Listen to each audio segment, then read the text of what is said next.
সকাল 8:30টার দিকে আমি ও আইবি মাসুম বিল্লাহ দুজনে রেডি হয়ে বেরিয়ে পড়লাম বাসা দিয়ে।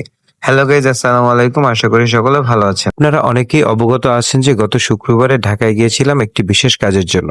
আজকে এখন বলবো আমি কি কাজের জন্য মূলত ঢাকায় গিয়েছিলাম। মাসুমের ব্যাচেলর বাসায় অনেক সুন্দর করে আপ্যায়ন করলো এবং রাত্রিতে যাপন করে সকালবেলা বেরিয়েছি কাজের উদ্দেশ্যে। আমরা এখন আছি মিরপুর 10 নম্বরে। মাসুম আমাকে একটি গাড়িতে উঠে দিয়ে ও চলে যাবে ওর অফিসের উদ্দেশ্যে। গাড়ি স্ট্যান্ড গিয়ে দুই বন্ধু মিলে চা খেলাম, এরপরে রওনা দিলাম যে যার পথে। অবশেষে আমি আমার গন্তব্যে এসে পৌঁছে গেছি। ভিউয়ার্স, এই মুহূর্তে আমি আছি সরকারি তিতুমির কলেজের সামনে। গত 1 নভেম্বর শনিবার সকাল 10টায় আমার একটি পরীক্ষা ছিল সরকারি তিতুমির কলেজে, তাই মূলত আমার এই তিতুমির কলেজে আসা।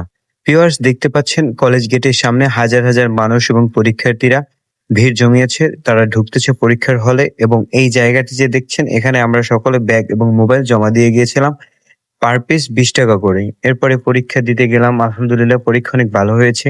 দোয়া করবেন যেন আরো সামনে ভালো কিছু করতে পারি। ভালো থাকবেন।